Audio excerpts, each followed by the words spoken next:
¿Qué tal, cubileros? Espero que estéis bien. Hoy, en colaboración de nuevo con Andoni, de Pero eso es otra historia, vuelve al canal un nuevo episodio de una de las series que más nos habéis estado pidiendo los últimos meses de forma muy insistente. Por eso, como en estos canales atendemos a nuestro pueblo, hoy vamos a hablaros de las batallas más importantes de la Edad Media. Y aunque no lo creáis, nos ha costado un huevo elegir entre tantos enfrentamientos. De verdad. En esta ocasión aquí tendréis la primera parte y la segunda estará en el canal de Andoni, del cual os dejo un enlace por aquí para que vayáis a verla según acabáis este. Si no conocíais la serie, os dejo por aquí la lista de reproducción con los dos primeros capítulos que tratan sobre la antigüedad, para que así os pongáis al día. ¿Preparados para descubrir esta nueva y fascinante lista? Pues coged palomitas, que allá vamos.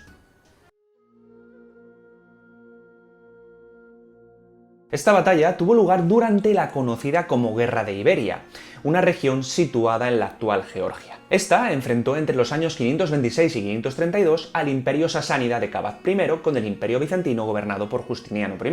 Las tropas bizantinas durante la misma fueron lideradas por el famoso general Flavio Belisario, que ya había servido con honor al anterior emperador, Justino I. Este se encargó de reestructurar el ejército, estableciendo como pieza central del mismo una unidad especial conocida como Bucellari, compuesta por un cuerpo de caballería equipado con armaduras pesadas. Durante el primer día de enfrentamiento solo hubo amagos de ataque entre ambas fuerzas, fue una especie de quiero y no puedo para probar sus fuerzas en el campo de batalla. Sin embargo, durante el segundo y definitivo, los persas decidieron dejarse de chorradas y pasar al ataque primero por el flanco izquierdo, siendo rechazados, para posteriormente atacar el derecho utilizando su cuerpo de élite, los conocidos como inmortales. Belisario, que le vio las orejas al lobo y ver muy cerca la derrota, pasó a la ofensiva y ordenó a sus Bucellari que atacasen frontalmente, algo que consiguió romper la línea persa, dividir en dos a sus tropas y asestar un golpe mortal al ejército sasánida, que ante el desconcierto generado por la brutal carga de caballería, se batió en retirada. Y ahora sí, es el momento de volver a recibir en el cubil de nuevo a Andoni, que os va a llevar hasta el Extremo Oriente para hablar de una batalla realmente exótica, pero no por ello menos importante.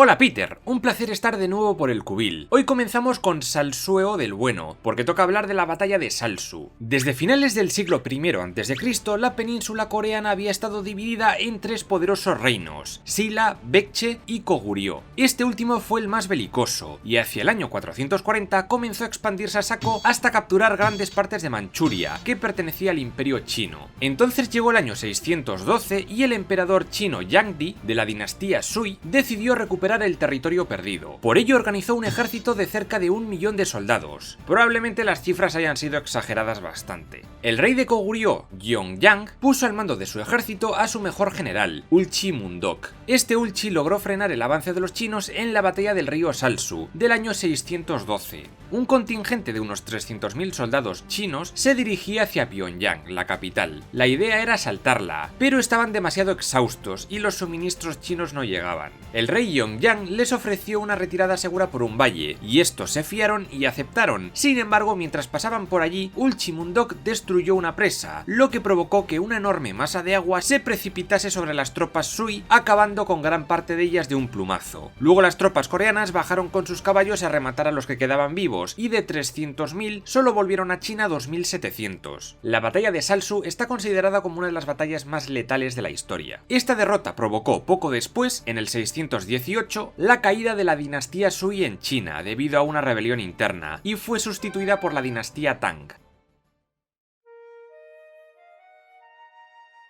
Ok, volvemos a Bizancio para hablar de la que quizás ha sido una de las victorias a la postre más amargas, entre comillas, y con consecuencias claves dentro de la historia de Oriente Medio y Próximo. En este sentido, en el 626, tras fracasar de nuevo en el intento de tomar Constantinopla, las fuerzas persas del rey Cosroes II se vieron obligadas a replegarse, algo que fue aprovechado por el emperador Heraclio para pasar a la ofensiva y con un ejército de 60.000 soldados plantar batalla al persa del general armenio Razates el 12 de diciembre del año 627, cerca de la antigua ciudad de Nínive. La batalla, en medio de una densa niebla, duró unas 12 horas y terminó cuando el propio líder sasánida, para dilucidar el vencedor, desafió a un combate personal al propio emperador. Según las fuentes clásicas, el general bizantino se ventiló por la vía rápida al persa de un solo espadazo que le cortó la cabeza. Por culpa de esta derrota, Cosroes fue derrocado por su hijo, Cabaz-Siroes, iniciando tras ello un periodo de extrema debilidad en todos los territorios sasánidas, que fueron poco a poco conquistados por los pujantes ejércitos arábigos que luchaban bajo la bandera de una nueva fe, el Islam. Por eso, a pesar de la victoria, el Imperio Bizantino, que se había librado para siempre de su enemigo histórico, favoreció, sin quererlo, la aparición de uno nuevo que a la postre sería el que finalmente acabaría con él. En el año 630, Oriente Próximo estaba tranquilo. Bueno, relativamente tranquilo. El Imperio Bizantino estaba de enhorabuena gracias a las grandes victorias del emperador Heraclio contra la Persia sasánida. Sin embargo, un enemigo nuevo estaba a punto de llegar. Los musulmanes del califato ortodoxo se estaban expandiendo con una rapidez pasmosa por toda Arabia, y pronto comenzaron a dar por culo en las fronteras tanto bizantinas como persas. En el año 634, las tropas del califa Umar, dirigidas por el célebre comandante Jalid ibn al-Walid, invadieron Levante y los bizantinos tuvieron que replegarse a Siria. Heraclio entonces preparó una contraofensiva aliándose con todo Kiski. Esa fue la batalla de Yarmouk del año 636. Lucharon bizantinos, gasánidas, armenios, eslavos, mercenarios francos y tanúquidas, que eran árabes cristianos aliados de los bizantinos. Pero nada se pudo hacer. Una de las causas de la derrota bizantina fue porque uno de los comandantes, Baján, quien dirigía a las tropas armenias, decidió huir de la batalla después de una tormenta de arena. Las tropas bizantinas quedaron con el flanco izquierdo al descubierto, y entre eso y el ser cegados por la arena y el polvo de la tormenta, les petaron el cacas. De los 80.000 soldados del bando bizantino parece que se murieron la mitad. En los años siguientes, el Imperio Bizantino, completamente agotado tras sus guerras contra Persia, perdería Siria y Egipto. Aún así, Bizancio aguantó 800 años más, no como el Imperio Persa Sasánida, que acabó completamente conquistado en el año 651. Bien, esta es quizás una de las batallas más importantes, míticas y quizás también mitificadas de la historia medieval. Y por qué no decirlo también, de la historia en general. Esta tuvo lugar el día 10 de octubre del año 732 cerca de la localidad de Poitiers, cercana al centro de la actual Francia. Y en ella se enfrentaron las tropas al mando del gobernador islámico de Al-Ándalus por aquel entonces, Abderramán el Gafeki, y el ejército acaudillado por el líder franco Carlos Martel, un apellido que en francés significa martillo, algo bastante ilustrativo, y que se ganó tras su victoria en este enfrentamiento. Se calcula que los muertos por el bando islámico, entre los que estuvo su propio líder, rondaron los 10.000, siendo las bajas de los francos muy inferiores, que rondaron las 1.000. Sin embargo, la relevancia de este enfrentamiento radica en que esta derrota musulmana y la pérdida de su comandante a manos de Martel significó el final definitivo de su progresivo avance por territorios europeos, poniendo de esta forma el freno definitivo a la expansión del Imperio Islámico en el continente, el cual, tras ser expulsado de tierras francas, acabó limitándose geográficamente a la gran mayoría de los territorios de la actual península ibérica, los cuales constituyeron políticamente el conocido como Emirato Dependiente de Córdoba. Ahora viajemos a Germania, concretamente a los inicios de ese batiburrillo de estados conocido como el Sacro Imperio Romano Germánico. El rey Otón I había logrado el control absoluto de Germania tras una pequeña guerra civil con su hijo Liudolfo. El problema era que el liante de Liudolfo había pedido ayuda a las tribus magiares del este, es decir, a los húngaros. Estos guerreros, provenientes de la zona de los Urales, habían llegado a la zona hacia el año 900 más o menos, y se dedicaban a quemar aldeas y destruir todo lo que pillaban a su paso. La victoria definitiva de Otón I sobre los magiares tuvo lugar en la batalla de Lechfeld, o de Augsburgo, ocurrida en el año 955. En ella se enfrentaron 8.000 tropas de caballería pesada por parte de Alemania y 17.000 jinetes ligeros húngaros. Esta victoria significó el fin de las invasiones húngaras en territorio centroeuropeo. El nuevo líder húngaro, Taxón, poco a poco fue creando asentamientos en el Principado de Hungría y estableció relaciones pacíficas con los germanos. Esta es otra de las contiendas que tuvieron consecuencias clave dentro de la historia medieval europea sin lugar a dudas. Fechada el 14 de octubre de 1066, en ella se enfrentaron el ejército anglosajón del rey Haroldo II, que 3 días antes ya había vencido a un contingente vikingo en la batalla de Stamford Bridge, y las fuerzas del duque Guillermo II de Normandía, apodado cariñosamente como el Conquistador. Para hacer frente a Guillermo, que había desembarcado en Hastings, una pequeña localidad costera situada en el sur de Inglaterra, las tropas inglesas de Haroldo, ya de por sí bastante agotadas por la reciente pelea, tuvieron que recorrer desde Londres casi 300 kilómetros en menos de 5 días para encontrarse con los nuevos invasores. Lo que pasó luego os sorprenderá, porque aunque los soldados ingleses, unos 9000, llegaron mucho más cansados al lugar, resistieron durante gran parte del enfrentamiento los envites normandos. De hecho, solo se derrumbaron cuando, según se cree, una flecha alcanzó en el ojo a Haroldo, que la palmó en el acto. Un hecho que provocó el desconcierto y la batida en retirada de la gran mayoría de sus fuerzas, excepto, eso sí, su guardia personal, que luchó defendiendo el cuerpo caído de su señor hasta el final. Tras esta victoria, se puso fin a la dinastía anglosajona que gobernaba en la isla y Guillermo fue proclamado como rey de Inglaterra bajo el título de Guillermo I.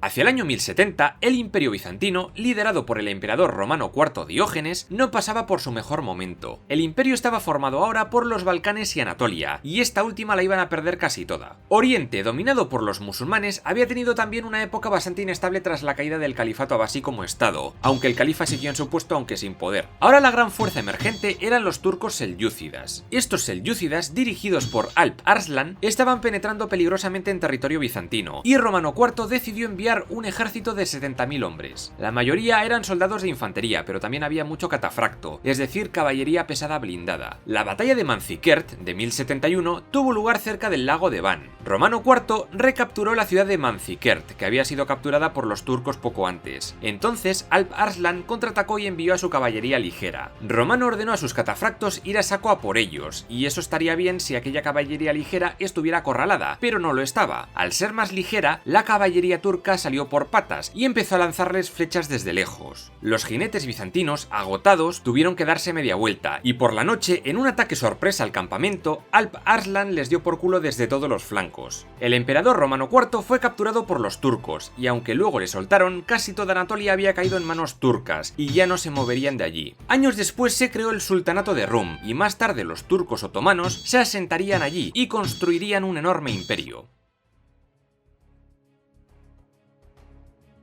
Las cruzadas son probablemente uno de los periodos más conocidos y representados de la historia medieval. Pero ciñéndonos a lo que es puramente historia, la primera de ellas comenzó en los años finales del siglo XI, y estuvo marcada especialmente por dos enfrentamientos: el llamado Sitio de Antioquía y la conquista cristiana de la ciudad santa de Jerusalén. En el primero de ellos, el conflicto terminó con la toma de la ciudad turca a manos de las fuerzas cristianas lideradas por Bohemundo y su resistencia durante meses al asedio musulmán posterior, ya que a estos no les había hecho nada de gracia perder su ciudad.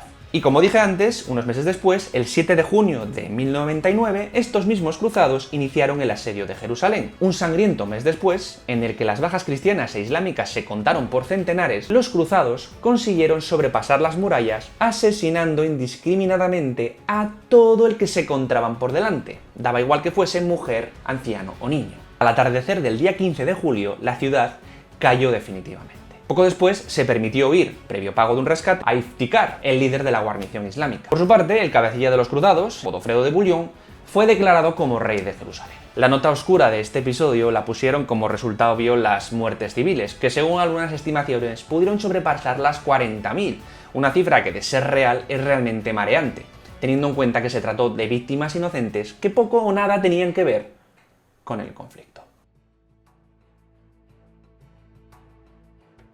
En el 1147 tuvo lugar la Segunda Cruzada, que fue un poco fracaso, y después hubo un largo tiempo de calma, pero solo para que llegase una gran tormenta, y esa gran tormenta era Saladino. Este líder kurdo empezó trabajando para los selyúcidas, pero pronto levantó su propio emirato, el Emirato Ayubí, que comprendía Egipto, Siria y partes de Mesopotamia. Su siguiente objetivo era derrotar a los reinos cruzados. Saladino atacó Tiberíades, a orillas del mar de Galilea, en 1187 con un gran ejército. Los cristianos, liderados por el rey de Jerusalén, Guy de Lusignan, decidieron ir a por él. Aquí tuvo lugar la batalla de los Cuernos de Hattin. Los problemas empezaron durante la larga marcha del ejército cristiano. Hacía un calor sofocante, lo que ralentizó todo, y además, los jinetes arqueros de Saladino no paraban de realizar incursiones sorpresas, matando a mazo de soldados. Guy de Lusignan decidió cambiar de rumbo hacia el pueblo de Hattin, donde había un pozo de agua. Saladino lo previó y les emboscó al pie de unas colinas volcánicas conocidas como los Cuernos de Hattin. El rey de Jerusalén Jerusalén fue capturado, al igual que el noble franco Reinaldo de Chatillon, a quien Saladino cortó la cabeza porque le caía como el culo. El rey luego fue liberado, pero pocos días después comenzó el asedio de Saladino a la ciudad de Jerusalén, la cual caería finalmente en su poder. Los cristianos tuvieron que abandonar la ciudad y aquellos hechos conducirían a una tercera cruzada.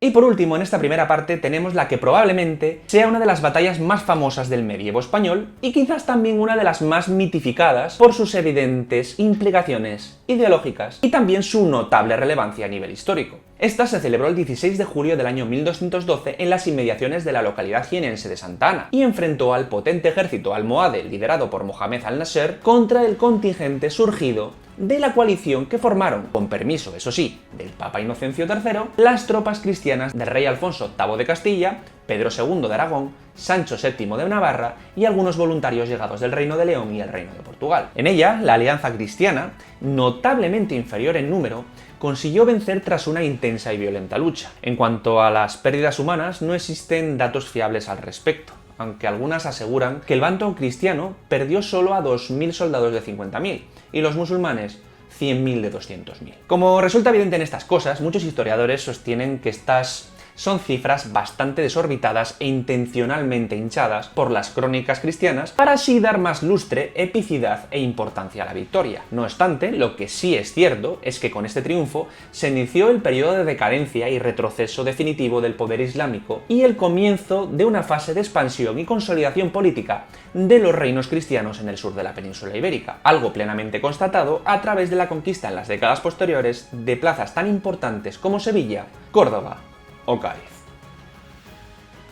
Y hasta aquí llega este episodio. Como ya os dije al principio, ahora toca que os vayáis al canal de Andoni, al que debéis suscribiros si no lo habéis hecho ya, y darle mucho amor a la segunda parte de esta lista de batallas épicas que tanto nos ha gustado hacer. Tenéis, como ya sabéis, el cajón de comentarios para dejar vuestras opiniones o aportar, yo qué sé, cuáles hubierais puesto vosotros o cuál es vuestra favorita de todas las que hemos visto hasta ahora. A ver qué sale. Si os ha gustado, también os pediría que le dieseis al like y que lo compartieseis por ahí a saco. Dicho esto, nos vemos pronto con más historia aquí en el Cubil. Un saludo a todos, aquí Peter. Chao.